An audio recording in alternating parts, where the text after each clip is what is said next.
Awesome. We are recording Coach University week number 3. First, I want to start off, guys, if you have not completed week 1 or week 2, definitely pause this, go back, finish week 1 first, do the action items and the document that is accompanying that training, then move on to Coach University week 2, do the action items and that training. Don't move on into the next training until you have completed the current training and the action items, because they really do build upon themselves. And otherwise you just get too overwhelmed and you get in the training rut instead of the action. And we want you to take action, because that's where you're going to feel empowered. That's where you're going to feel amazing. That's where you're going to learn, and give yourself grace to be bad at things. Guys, I was awful when I started.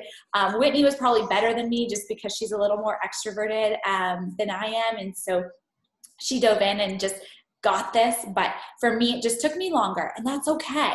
The idea is that you are working on yourself. Your health is first and foremost. You're taking care of you. You're inspiring other people to take care of themselves. You're reaching out and offering help for other people.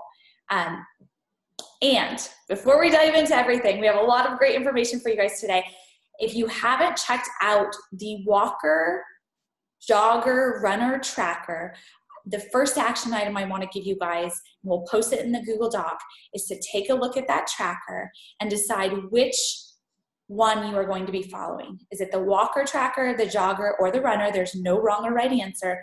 And the goal for you, the goal on that tracker, is to be consistent at those activities every single day and ask lots of questions if you're not sure how to do them each day. All right, so we are diving in, Coach University, week number 3. I'm gonna let Whitney take it away. She has lots of great information to start, and then I will dive in with some social media after Whitney. Awesome. Okay, you guys, so topic number 1 of this week is finding your niche. So when I first started in this business, I had the mindset of, I just want to help everyone. Like, we have so many programs and there's something that could really fit every single person. So I went out with that mindset, and I actually started realizing I wasn't helping anyone. So with the mindset of, okay, I'm going out and just going to help the world, you end up really not speaking to anyone. It's just kind of too general. So I want to share with you kind of how to find that niche and what that looks like. So throughout your posts and throughout kind of branding yourself on social media or out in the public, you want people to feel like when they read your post, they say, me too. Or they say, oh my gosh, I am just like Ashley, or I am just like Whitney. I can feel her pain points. You want to speak to those hopes, those fears, those dreams, and those desires of the person who is kind of like you.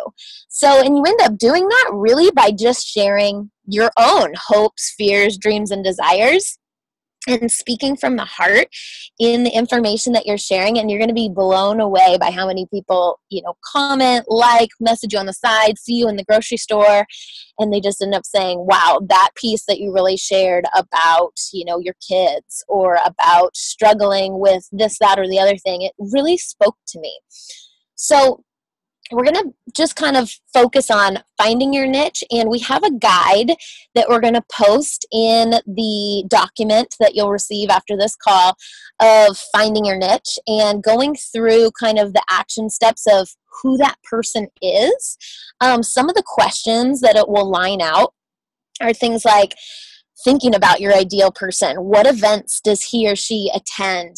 What does he or she do in their free time? If they could go anywhere in the world, where would they go? What does a typical day look like for that person? What are their pain points? What are their struggles? What are their highs? What are their lows? What brands do they buy? Where do they shop? Those kinds of questions that you're asking yourself are going to start to build that ideal person. So your call to action kind of for this first category is to download that Finding Your Niche guide that'll be in the Google document And you're going to just kind of go through the steps of writing out or posting. Once you write it out, post it on your vision board, post it by your desk of what that person looks like and who that person is. And that's going to help guide you with everything you share, everything you post. It kind of gives you that, well, so what? And why is this important feeling when you go to post? You're not just posting to post. You're going to speak to somebody in that particular post.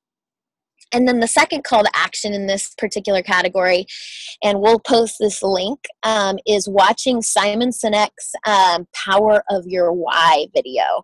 And it'll really kind of give you that sense of direction. It'll have you think about, one, why you're in this, and that will then help you speak to those people that you're looking to attract into your tribe. So I'm going to pass it off to Christy now. That was finding your niche. Awesome. So when you open that Google document, guys, there will be that guide so that you can go through and fill the guide out and create that ideal customer, ideal coach for yourself so that you know who you're speaking to when you're posting on social media. So now that's going to tie us into social media. And the first thing that I want to explain is when you are posting to social media, make sure that you're using a picture or a video. On social, that's going to grab people's attention. That's going to help people to stop their scroll. When you're taking a picture or you're using a picture, personal photos or personal videos are going to work better than any stock photo is going to work. So anything that's your face or your family, something that's very personal to you. When you're taking photos, one of my biggest tips is you can see right now that there's light on my face. I typically work with the windows behind me so that there's light on my computer. But if I take a picture with a window behind me, it gets really dark. Let me show you guys. So if I go right here and I try to talk to you guys with the windows behind me, the lighting isn't very good, right? So when I'm in this way with the light directly behind me, the lighting is much better. So when you're taking photos for social media, you want to take them with the window behind you. You're looking at the window so that there's natural light on your face. So lighting really helps so much in getting people to stop the scroll and having better photos. I will tell you, I looked back at some of my social media posts that have popped up and my lighting was really poor and therefore it didn't get as much traction. The next thing is when you're sending private messages to people to invite them to a challenge group, to the coach opportunity, to just connect with them and build a relationship with them, whatever that is, before and after before work or after work is typically when people are on social media. So you're going to have more people responding to you. That's also when you're going to have more people seeing your Facebook posts. So think of any time that you scroll social media personally. Whenever you're scrolling social media is when other people are probably scrolling social media as well. And that's when you want to have a post go out. So timing does matter and it's different for everyone. I know for me, a couple years ago, every morning I'm a 5 a.m. I work out at 5 a.m. When I would post at 6 a.m., I got so much traction because everybody was like getting ready to work out or got done with their workout. And then in the evenings got more traction. Now it's like, I can't figure it out. My timing is different. So I'm having to try to figure out when my followers are actually on social media. Tuesdays seem to be the least social media traction of all days of the week. And that's because Tuesdays are the most productive day of the week. So people are head down, busy at work, getting stuff done. And that's also why on Tuesdays, we do this Coach University because we're most productive. And it seems that coaches are most productive in getting through the training. Number 3, when you're posting to social media, you want sweet and short messages. I know you'll see me post some longer messages on social. That's because I've been doing this for almost 7 years. So I have built credibility with my followers that if I'm writing a long post, it's worth them to read it. But in the beginning, you want to do short and sweet messages. People their read rate is 3 seconds. You have 3 seconds to catch their attention. And on a video, it's 15 seconds. So if you do a video of your workout, a quick clip, is going to be great. Live video is where it's at right now. Facebook definitely promotes live videos. So if you're doing a live video, it's okay to stay on there longer, 5 to 7 minutes, because people will jump on and off on the video and usually just watch 15 to 30 seconds of it. A couple things with, if you want to edit your photos, you don't have to. This is kind of a fluff activity. In the beginning, I never edited any of my photos, and still to this day, I edit very few. But for me, if I'm going to edit any social media photos, I use what's called Rhona Designs, RHONNA Designs. And it's an app on your phone. I think it's $1.99, just a one-time fee. And it's super easy, it's super quick. I'm not very tech savvy, so I love that.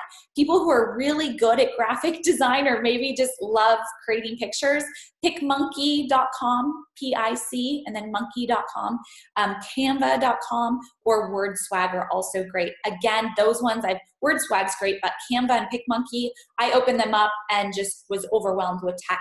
So I don't personally use them, but I do personally use Rhona Designs. So the next call to action that we have for you is I want you to create a challenge group post. We call these call to action posts, where you're inviting people to join you in a challenge group. Last week, the call to action was a coach opportunity post, inviting you to join you in the coach opportunity. In the Google Doc, I will post examples for you so that you can create your own. From those examples, make sure, again, that you use a photo that's going to help them stop the scroll and read, and make sure it's a short and sweet message.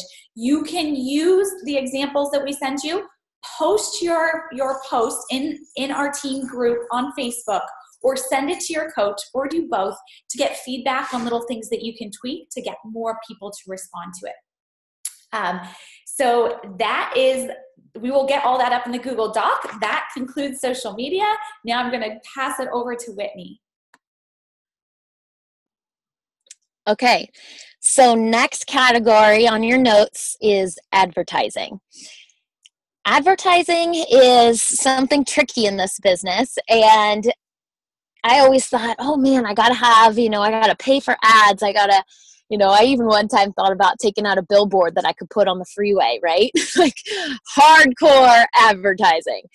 And then I realized, and I kind of did some more research and realized that's not the best bang for your buck or for your time.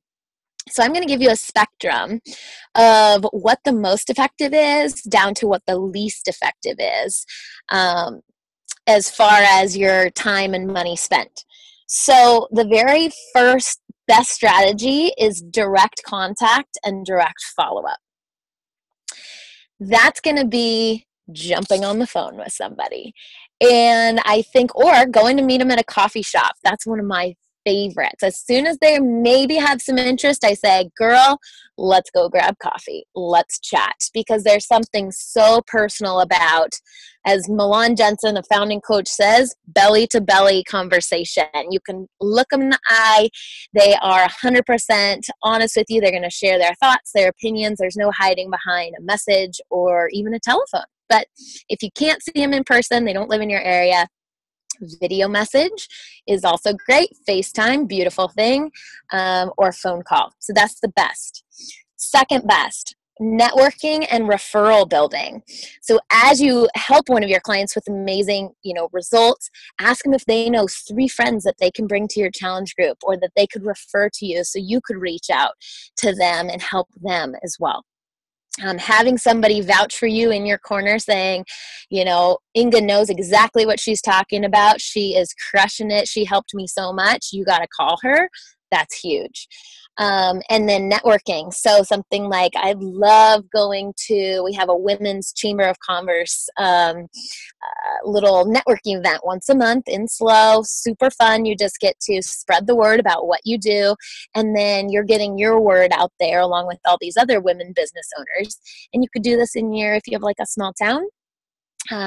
Just networking with other like-minded individuals, or totally different. Maybe you have massage therapist or a nutritionist, and you can swap contacts and go, I'll refer you people, you refer me people, build that conversation. So that's number 2. 3, public speaking. This one freaks a lot of people out. I would even say something like this, assembly for the school that we're throwing on tomorrow.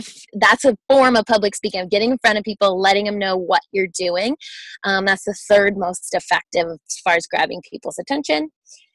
Writing and publicity. So say like old times, like a newspaper ad, or if you're going Craigslist and you're advertising that you have a challenge group coming up, even something like posting a little write up in at a coffee shop about your boot camp, something like that is the fourth most effective. Promotional events is number 5. So having, and I would almost say this is one of my most effective if you consider these promotional events, like doing a meetup group, having people come work out with you at your house, doing a shake and share. You don't have to call it a shake and share, but having friends over, doing a healthy cooking night, sharing Shakeology cookies with them for dessert. I would say promotional events I'd put higher up because it really gets into that direct contact, that direct face-to-face time with somebody, showing them what you have of value. And then the last one of effectiveness and time spent is advertising. So do not get into the mindset of you got to go pay for Facebook ads or Instagram ads, or that you need to be paying out the booty for anything. And those are typically very unpersonal.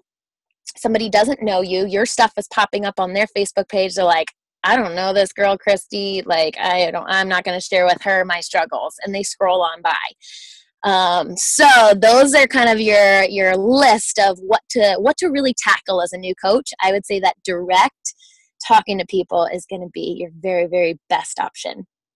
And that kind of gets me into the second category, which is private and public messaging. So your call to action, and when Christy was just talking, is creating a challenge group post.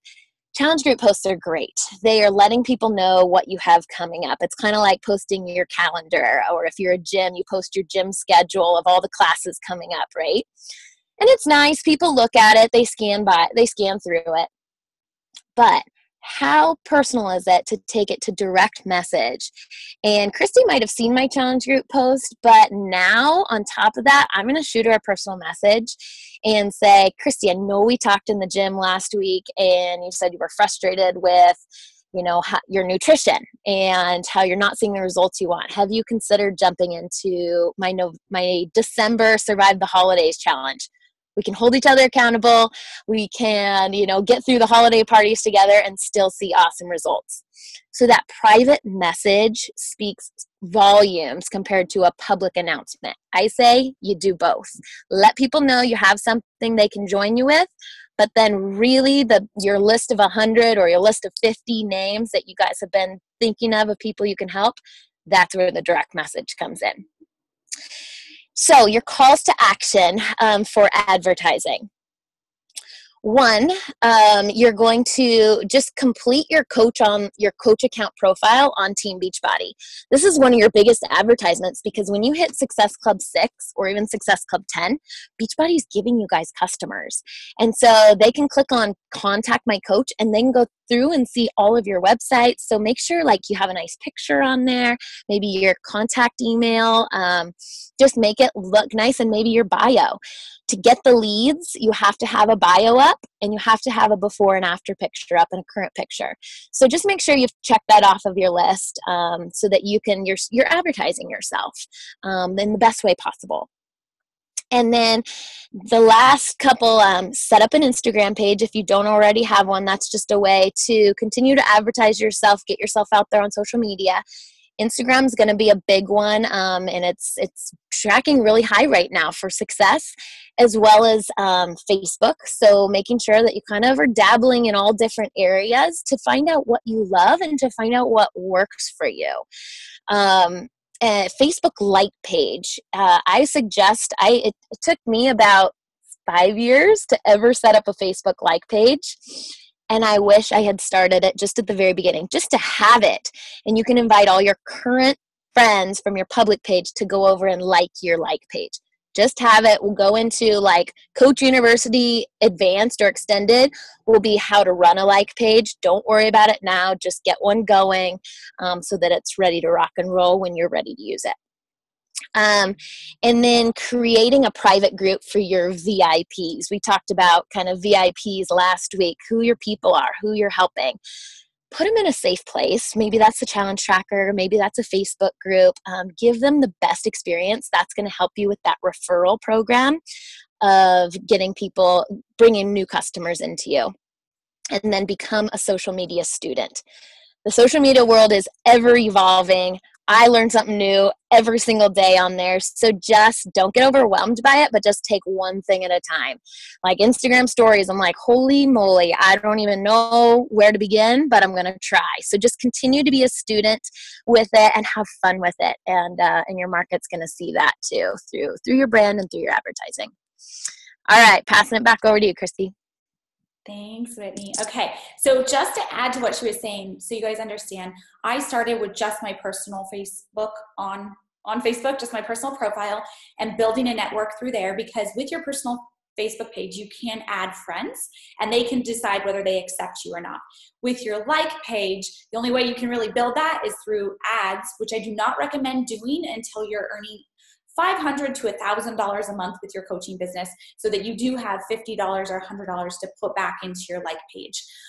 With Instagram, I didn't start my Instagram for about 2 to 3 years, and it is not my main form. Still to this day, my personal Facebook profile is my main form of doing business. So like Whitney said, it really is about finding what works for you. I do have an Instagram. I have 27,000 followers, and it still isn't just my jam. Facebook is like my primary one. So figure out what works for you and master, I would say master one at a time.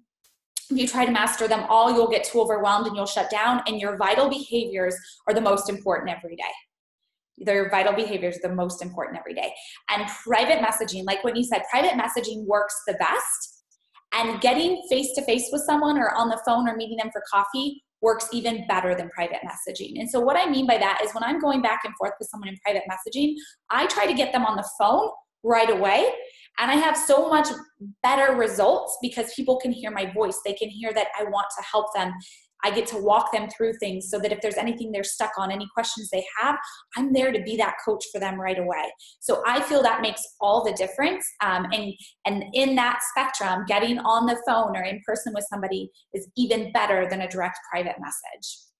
Okay, so next up we want to talk about facing fears. And I know you guys probably have a lot of them. I know when I got started, I did. I would invite somebody. My armpits would get sweaty. My voice would get all pitchy. If I got on the phone with somebody, my heart was racing. If I sent an impersonal invite message, I was terrified. So I want to cover this because it is such a big topic.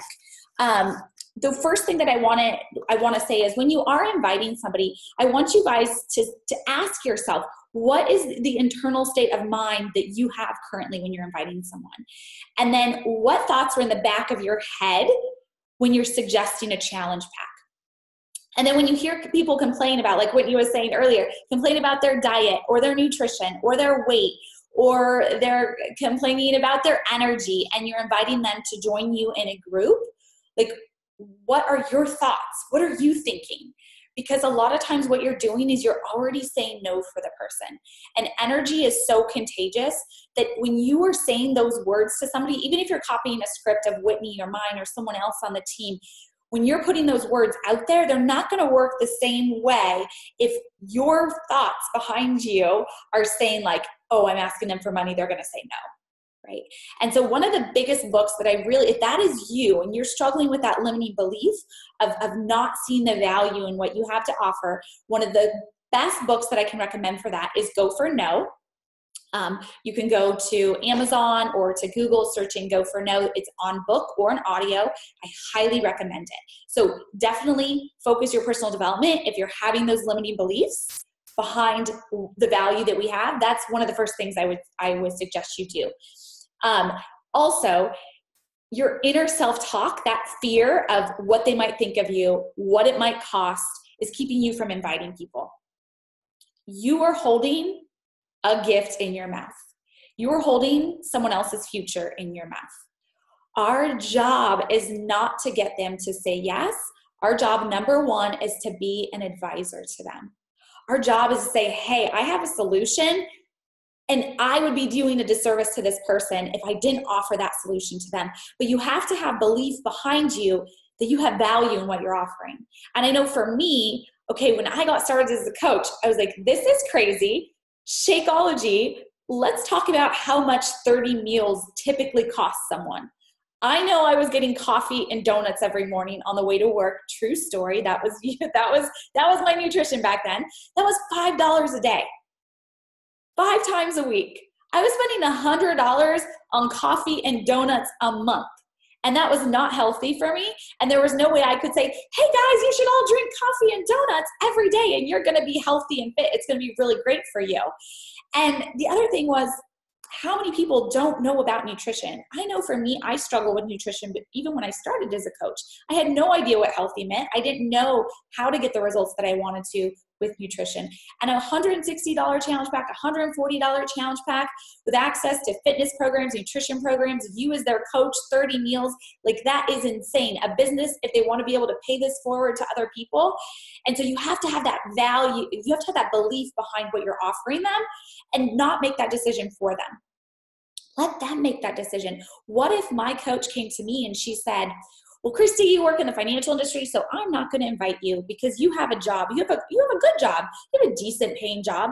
Not great in the state of California, but it's decent. So I'm not going to ask you. And you're already fit. You're doing Ironmans. You work out like 20 hours a week. So I'm not going to tell you about this. My life would be so different today if she didn't offer it to me. And I could have said no. I could have said not right now. So what do you believe? That is the question I have for you guys. What do you believe? So when you're going and inviting somebody else, you understand that you're just giving them a solution and you're letting them make the decision. It's okay if they say no. That doesn't say anything bad about you. Most people tell me no. So number one, what do you believe? And then the real number one is be an advisor. When you're inviting someone, be an advisor. You're not selling them something, you're advising them on something. And the thing that I love about this of being an advisor is it's also just being a really great sharer. You know, if you go to the movie or a good restaurant, you're like, that restaurant rocked, and you tell everyone you need to go to this restaurant and get that steak. Or if you're vegetarian, some vegetarian dish, you gotta go try it. You don't care if the person doesn't take you up on that. You don't care. You don't care if they don't go pay $50 for that steak, but you were so excited about it. Perfect example. My mom is so great at this. Yesterday we're at a restaurant and she takes a bite of my fruit and I didn't have my fruit. She goes, this cantaloupe is amazing, Christy. It's the best cantaloupe I've ever tasted. And I'm like, okay, Mom, I'm cracking up laughing. And she says, here, you have to have a bite. I'm like, Mom, I'm good. It's okay. No, Christy, really, it's the best cantaloupe I have ever had in my life. And I was like, all right, Mom, I'll have a bite. I had a bite and I was like, Mom, this is really good cantaloupe. She's like, right, do you want a second bite? Like, she didn't care. She just kept inviting me to take a bite of this cantaloupe. And I know that sounds so crazy, but that literally is what we're doing as coaches. We have something that is incredible. Believe that. Know what you believe and be that advisor to let someone know that you have a solution for them, number one. Number two, detach yourself from the outcome. My mom didn't care if I took a bite of the cantaloupe. She didn't care if I told her no 50 times. She probably would have kept telling me how amazing that cantaloupe was until the last bite, trying to get me to try and buy it, right? So detach yourself from the outcome because it truly is about helping them get results. And when you really make it about them and they can feel that and they can sense that, they will come back to you. I know most people that sign up with me come back to me 2, 3, 6 years later. Not kidding, 2 months later. This business has a 30, 60, 90-day delay. A lot of the people you're talking to today will come back to you in 90 days. Detach yourself from the outcome. Number 3, care more about the experience you're giving them. Continue when they say no to follow up with them, build a relationship, love on them, comment on their stuff. Graceful release. Let them know it's okay to say no. And if they do say, that's totally okay, I run these every month. Can I follow up with you next month and see if it's a better time? And number 5, keep them on your list. I have a friends list on Facebook. It's called an interest list. And anybody that's ever asked me for information or shown any interest when I invite them, they go onto that list. And I go into that list and I love on them and I comment and I continue to build that relationship. So they know that it's okay they didn't follow through. It's okay that they said yes and didn't do it. It's okay that they said no. It's okay that they didn't respond to me. I'm going to continue showing them love and they'll know that I'm here when they're ready. And the last thing that I have to say before I pass this back to Whitney Hopefully I can find it really quickly because it's so good that I have to tell you guys this one thing. And it is keep inviting and you will surely master the skill of being an advisor instead of a seller. Whitney? Awesome. Okay, so the last topic for today, you guys, is called mastering objections. And I wish we're going to post a sheet in the Google Docs it's your kind of guide to probably pretty much every objection you're going to hear when you do go to invite somebody, and what a great response is to that objection. So I wish I'd kind of had this when I first started. We're going to give it to you. Your call to action for this category is just to print out that objection sheet, and it'll have the responses right there with them, and role play it. So like give your significant other, so I'd go home and give Paul the objection, and he has to tell me the objection, and then I have to come up with what my response would be. And you'll be blown away just by practicing it, how it'll kind of become second nature to you. If you don't have a significant other to role play with your upline coach or your success partner, and just have fun with it. So main points of mastering objections is be their friend first. So I treat every single person that I invite, whether I just friended them on Facebook or I have known them my whole life, I treat them like a friend and I speak to them like a friend. So if they have an objection, whether it's money, whether it's they don't have time to coach, whether it's they struggle in a certain area of their life, be their friend first. And here's how you do that, I guess, when you come up with a response back to them. Number one is acknowledge their pain point. So the reason they said no, that acknowledgement piece first. So something like, I completely understand, or I totally hear you when you say that. That's number one. Number two is share a relatable story. So you'll kind of see how I build on this as we go. So if somebody said, to me, no, I don't have time for that right now. I'm super busy. I work a full-time job and I've got 3 dogs that need my attention when I get home. I would say, oh my gosh, I completely understand that, Sarah. I get it. And then a relatable story. When I first started my fitness journey, I was also working full time. And I was doing fostering. I had, and line out a few things. If you don't have a story that can relate to them, think of Christy's story, think of my story, think of one of your friends' stories, one of your other client stories that you've helped, and share a relatable story. People remember stories. And then number 3 is what I discovered or what I found. So I completely understand. I was super busy when I first was looking into starting my fitness journey. What I discovered was, or what worked for me was blank. Waking up 15, 20 minutes earlier, setting my alarm 20 minutes earlier so I could get in a 20-minute workout to just start moving my body. So you're acknowledging their pain points, sharing a relatable story, and sharing what you discovered, what worked for you, how it changed, or what worked for your client. If you're using your client story, what worked for them. And then 4 is ask. Ask them, now that they've kind of heard those last 3 categories, would you be open to trying this for a month? Would you be open to jumping in for 21 days and giving me your feedback on how it works for your schedule? The brilliant thing that I love to stand behind, which you can't do with coffee and donuts like Christy used to have, is there is a 100% money back guarantee on this. And I will let people know that all day long. If you don't like this, you could have 30 meals and you could work out 30 days with me. And if you still hate it, I'm going to get you all your money back. How crazy is that? What part of the world is that ever a thing, right? So I always kind of lead with that. and then give them what they need in order to kind of make that next decision. So after you ask them, would you be open to trying this? Then even if it's the coach opportunity, for example, would you be open to, running with me for a year? Let's link arms. Let's work this together. Would you be open to trying that with me? And then your next phase is give them what they need. So something like, if I sent you a, sign up link for the team, would you have time to go through it today? Or would you have time to go through it this week? Or is there a time for you that you and I can jump on the phone and we could go over this together? Even if it's a challenge pack sign up. I can't believe how many people get stuck in signing up for a challenge pack and then just end up not signing up. So if I can get them on the phone with me and say, is there a time for you that would work well if I sent you over a link, you and I can go through it together? Add that extra little customer service piece.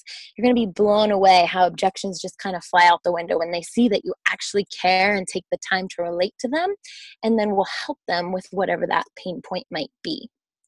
And a big one for money objections that I like to say is,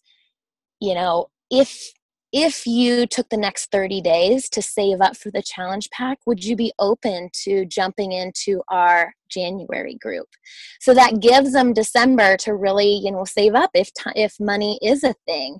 And there's a great coach in the industry. She leads free groups on how to budget. So she has so many people join in her free groups of how to manage their money, and she gets them to save up $160 throughout the month by cutting out the little things. And guess what? That $160 is now what they can use to put towards their challenge pack. So you can get creative with it and just, be their friend first. Give them grace. Give them that 30 days if they need that, but always ask, how can I best help you? So again, your call to action is just print out that cheat sheet of the objections and what good responses to that will be, and you'll totally become a master. And I've found it takes away my fear of inviting when I know that I have a response to something that they might say. So back to you, girlfriend. Awesome. That was incredible, right? I know those objections are such a great tool. It's such a great resource. So we will get that Google Doc put together. I'll get this recording up on YouTube. So you'll have the recording, you'll have the Google Doc to be able to go through. And remember, guys, these things are tools that have taken us years to become masters at. So the best part about that is we didn't even have an idea of how to answer an objection probably in our first 2 years in coaching. You guys have it all at your fingertips. So definitely use it, but don't feel like you have to be a master. You're learning, you're implementing. As you take action, you will get more confidence in doing this. And it's kind of this confidence loop. The only way to grow in confidence, people always say, I want to be a more confident person, is to take action and do it. And you'll get more confident with it all. So I'm so excited. We'll get that put together for you guys today. Thank you for being here for week 3. Make sure that you really study and get through those action items. And we will have week 4 next week at the same time. Thank you, guys.